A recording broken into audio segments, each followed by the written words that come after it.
Maka itu dari tangan saya ada ratusan orang yang Tuhan bawa kepada sasarannya. Kemana saya berusaha untuk tahu. Nah, kata Nabi pada ayat 5 itu tidak semua orang, tergantung SK-nya. Tetapi wilayah kerja anak-anak panah itu sama. Lihat kata terakhir ayat 5. Di mana wilayah kerjanya? Ini yang penting. Apa bunyi firman itu? Bagi siapa?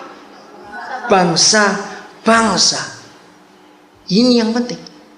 Jadi Papa kita mempersiapkan kita untuk jadi pemimpin, saudara. Itu enggak ruang lingkup cuma kecamatan, kelurahan, enggak. Tapi bangsa-bangsa, katakan amin. Saya percaya itu ayat ini. Nah, modal pemimpin itu di sini. Kalau tadi saya pakai kata tujuan atau arah, sekarang saya pakai kata SK. Masing-masing saudara harus tahu SK pribadimu itu apa dari kerajaan surga itu. Hebat sekali Tuhan ini. Maafkan saya kalau saya katakan ini. Disinilah saya bisa berkata letak kesalahan gereja. Semua orang pokoknya suruh melayani, tapi tidak diarahkan betul.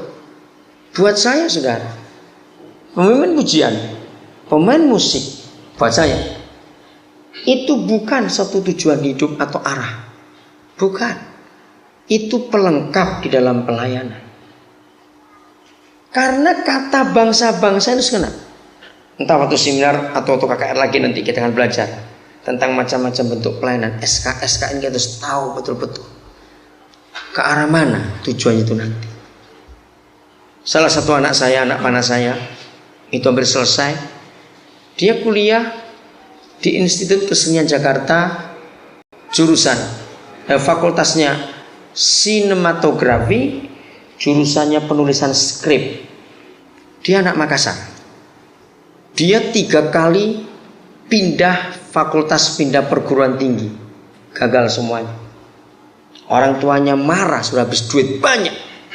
Nah, orang tuanya tidak mau mengerti kalau anak ini, dia sendiri tahu bahwa itu dari kecil sudah punya panggilan untuk dia jadi seorang sutradara. Dia tahu itu. Dia tanya pada beberapa pendeta. Menurut cerita dia sampai 9 pendeta dia tanya, tidak setuju sekolah. Entah bagaimana caranya, akhirnya suatu hari dia ketemu saya dalam keadaan putus asa. Dan ketika dia cerita itu, maka saya ketemu sebuah anak panah yang sudah lama saya butuh juga.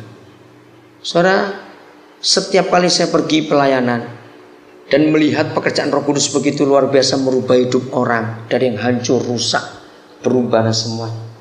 Sebetulnya kekristenan itu tidak perlu kehabisan cerita untuk buat sinetron, buat film-film. Ngerti gak kata-kata ini? Pengalaman hidup begitu banyak anak Tuhan, tapi gak ada yang pernah bisa nulis. Kalau saya lihat channel National Geographic, saya tuh paling kagum melihat ciptaan Papa kita di alam semesta ini. Jadi sudah lama saya itu berdoa, saya minta kepada Papa di surga, beri saya seorang anak panah yang kau SK-kan, dia itu penulis skenario atau skrip. Maka itu ketika ketemu anak panah ini, tanpa saya teliti apa-apa, baik kamu berangkat sekolah di sana. Dan sekarang dia sudah berapa kali buat film-film pendek, saudara. Dan berapa kali juga filmnya ikut perlombaan di SCTV walaupun belum menang. Tapi bisa melihat begitu luar biasa. Nah, kita harus tahu SK itu kemana. Maka itu maaf para hamba Tuhan gereja, jangan memasukkan semua anak panah itu ke sekolah Alkitab atau sekolah teologi. Jangan. Kita harus tahu SK mereka itu kemana. Karena bicara pemimpin harus tahu arahnya. Mengerti sekarang saudara? Ini penting sekali dalam kehidupan ini. Kembali kepada yang temannya Tommy tadi. Lalu saya berdoa Tuhan izinkan dia masuk ke sekolah misi. Nah, selesai dari sekolah misi itu, saya tanya dia, kira-kira Tuhan ngomong apa pada kamu? Dia berkata, saya akan dipakai Tuhan untuk memimpin sebuah radio Kristen. Radio? Saya bilang begitu tahun 96, saudara. Saya berdoa bersama istri. Kami sejahtera bahwa anak yang dipercaya Tuhan nanti itu. Ringkas cerita, jalan mulai terbuka. Maka kami sekolahkan dia jadi penyiar di Bandung. Belum tahu bagaimana caranya untuk mendirikan sebuah pemancar radio Kristen ini, tapi kami ikuti.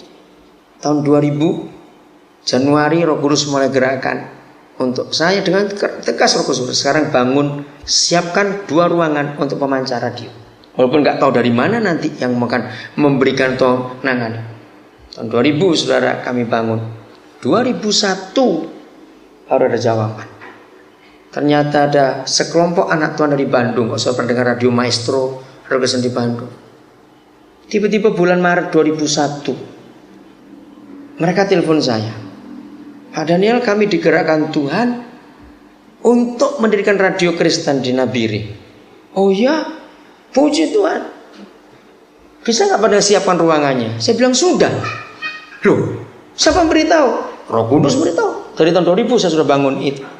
Mereka utus-utusan saudara untuk neliti. Mereka heran. Bulan Maret langsung dikirim semua peralatan semua. Maka berdiri radio itu dari bulan Agustus sampai hari ini. Saudara, sungguh jadi berkat besar di kota Nabire radio itu. Berapa banyak orang yang tidak percaya Yesus dengar Injil. Luar biasa. Nah, dari seorang yang sudah nggak punya arah hidup, yang nggak punya harapan hidup, Tuhan pakai dia luar biasa. Kalau kita tahu kemana arah itu. Kembali ke Mazmur 139. Jadi SK-nya sudah ada, kita harus tahu. Maka semua orang pasti jadi pemimpin. Saya yakin itu. Saya ulangi lagi, kepemimpinan tidak ditentukan oleh postur tubuh, oleh latar belakang pendidikan, oleh jumlah kekayaan, oleh pengalaman. Tidak.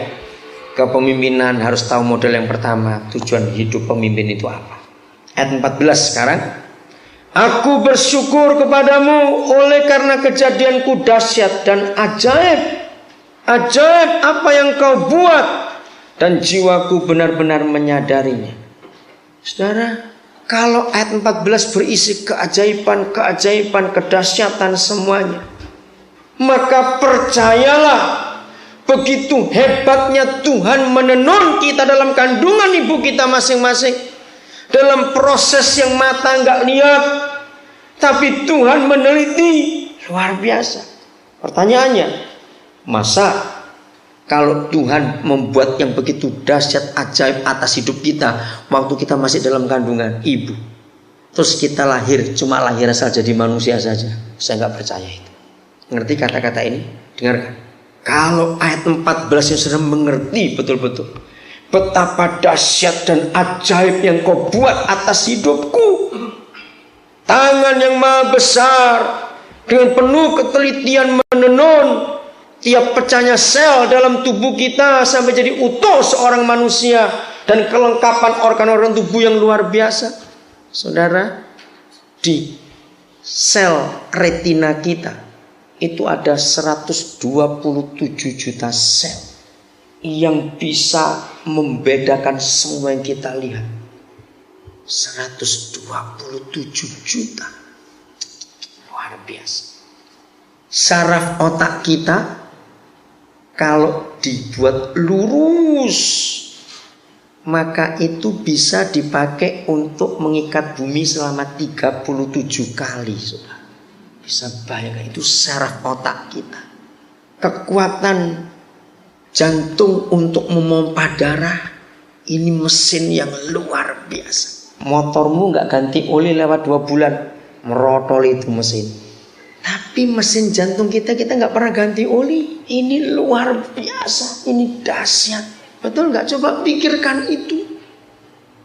Dahsyat yang kau buat dan ajaib yang kau buat atas hidup ini ketika aku masih dalam kandungan. Maka kita semua katakan, saya sangat tidak percaya kalau Tuhan yang sudah membuat kita sehebat itu, lalu kita dilahirkan hanya cuma seonggok daging saja. Saya sangat tidak percaya. Mengerti kata-kata ini, saudara? Simpan itu baik. Ada sesuatu yang dimasukkan baik dalam roh kita maupun dalam otak kita. Kejadian 11 ayat 6. Nanti baru kita kembali lagi ke Mazmur 139. Luar biasa.